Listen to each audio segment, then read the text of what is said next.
বিসমিল্লাহির রহমানির রহিম। আসসালামু আলাইকুম। জনতার রান্নাঘর থেকে সবাইকে জানাচ্ছি শুভেচ্ছা। আশা করি সবাই ভালো আছেন। আজকে যে রেসিপিটি করব সেটা হচ্ছে একটা পরোটা রেসিপি করব, সেটা হচ্ছে ফুলকপির পরোটা। খুব টেস্টি একটা পরোটা, শীতের সিজনে এটা না খেলে মিস করবেন। যাই হোক, আমি এখানে 1 কাপ নিয়ে নিয়েছি ময়দা। একটা মিক্সিং বলে ময়দাটা ঢেলে দিলাম। আর আধা কাপ নিয়েছি আটা। দেখতে একই রকম দেখাচ্ছে। আর এখানে স্বাদ মতন লবণ দিয়ে দিচ্ছি। আপনারা ইচ্ছা করলে শুধু ময়দা বা শুধু আটা দিয়ে বানাতে পারেন।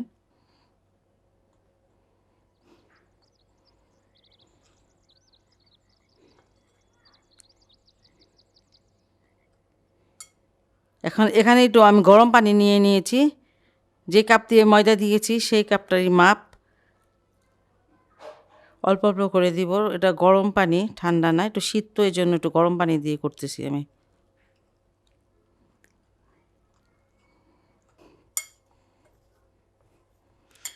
ময়দাটাকে আমি খুব ভালো করে ছেনে নিয়েছি।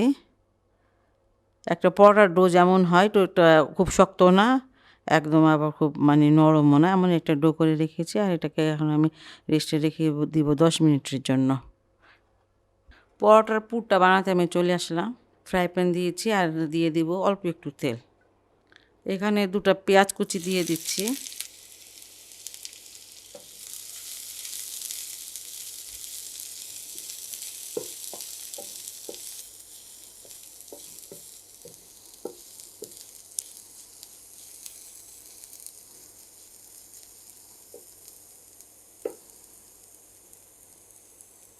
এখানে আমি অর্ধেকটা কপিকে ধুয়ে ভালো করে শুধু যে ফুলগুলো নিয়ে নিয়েছি, এটা গ্রেট করে নিয়েছি। যেদিক থেকে আলুটা আমরা গ্রেট করি সেদিক থেকে, চিকন দিক থেকে করবেন না, তাহলে কিন্তু যে পানি পানি বের হবে, ভালো হবে না আর কি।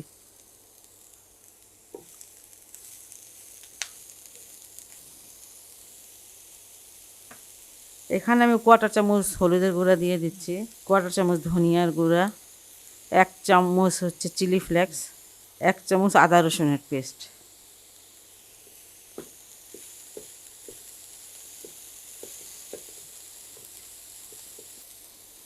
এখানে 2টা কাঁচামরিচ কুচি আছে, সেটা দিয়ে দিলাম। আর এখানে শাহি গরম মশলা আছে, এখানে আধা চামচের মতন হবে, এটা দিলাম। এই গরম মশলাটা দিলে এটা পুরোটা টেস্ট চেঞ্জ হয়ে যাবে, অসাধারণ টেস্টি একটা মশলা।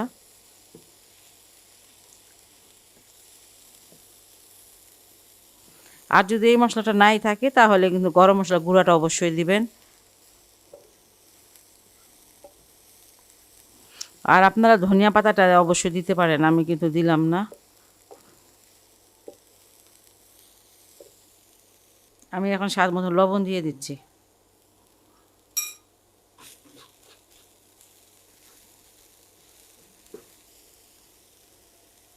এখানে চাট মশলাটা আছে, সেটা দিলাম আধা চামচ।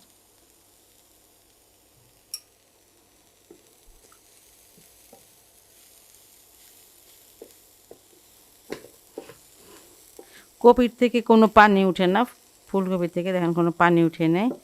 বাস এটা আমার হয়ে গেল, এটা এখন আমি নামিয়ে নিব। ডোটা পরোটা বানানোর জন্য একদম রেডি, একটু আরও অনেক সফট হয়ে গেছে। আর এখন আমি একটু এটাকে তেল লাগিয়ে এটাকে আমি একটুখানি মথে নেব। অল্প একটু তেল দিলাম।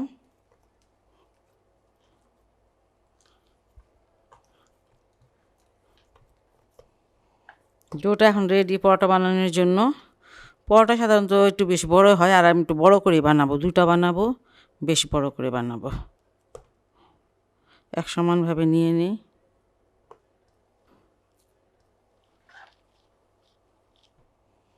একটু গোল করে নিলাম এবং হাতে নিয়ে একটু বাটির মতন করে নেব, যে এইভাবে একটু গর্ত করে নিব।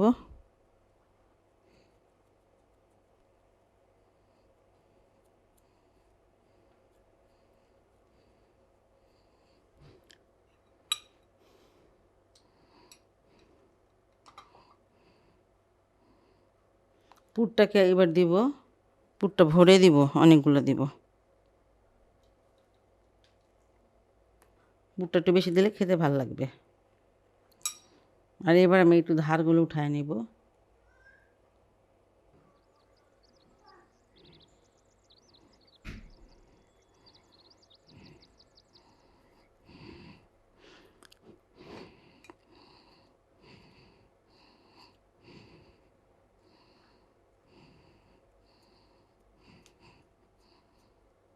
মুখটা খুব সুন্দর করে সিল করে দিতে হবে যাতে পুরটা বের না হয়ে যায়, ঠিক আছে? একটু হাত দিয়ে চেপে চেপে আপনারা যে পুরটা সেটা চারিদিকে ছড়িয়ে নেবেন এইভাবে, এই যে। এবার একটু গুঁড়াও নিতে পারেন কিংবা একটু তেল নিতে পারেন, তারপরে এটা বেলে নিতে পারেন, এই যে এইভাবে। ওইভাবে আমি আস্তে আস্তে এখন বেলে নিব। খুব জোরে চাপ দিবেন না, আস্তে আস্তে করে বেলবেন কিন্তু। বেলাটা হয়ে গেল, এই যে এত পাতলা করে বেলেছি, মানে একটু একটু মোটাই রাখবো পরোটা তো। আর এখানে দেখেন যে একটা মরিচ বের হয়ে গেছে, এটা কোনো সমস্যা না। ফ্রাই প্যানটা চুলায় দিয়েছি, গরম হয়ে গেছে, এখন আমি এটা দিয়ে দিচ্ছি। এদিক থেকে একটু চেঞ্জ হয়ে যাচ্ছে কালারটা, আমি এটা মনে হয় হয়ে গেছে, ওই পিঠটা হয়ে যায়নি ঠিক, মানে উল্টিয়ে দেওয়ার সময় হয়েছে, উল্টিয়ে দিচ্ছি। তেল দিয়ে দিচ্ছি, আমি একটু ঘিও দিব, 1 চামচ তেল দিব আর 1 চামচ ঘি দিব।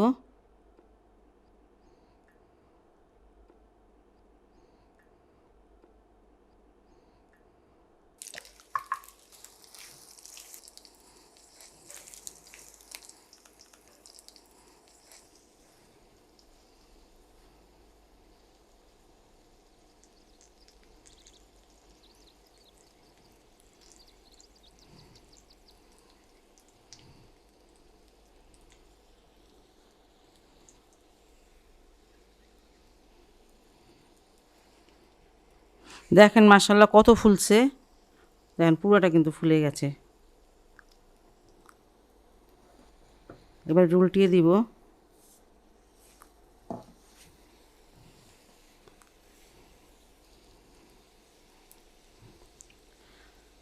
খুব মজার একটি পরোটা, কপির পরোটা, যদি না খান তাহলে মিস করবেন এই শীতে।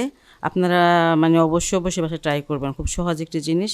আর যদি আমার এই রেসিপিটা আপনাদের ভালো লাগে তাহলে অবশ্যই আমার চ্যানেলকে লাইক করবেন, সাবস্ক্রাইব করবেন। সবাই ভালো থাকুন, সুস্থ থাকুন, নিরাপদে থাকুন, এই দোয়া করি। আল্লাহ হাফেজ। আর দেখলেন কত সুন্দর মাশাআল্লাহ ফুলেছে।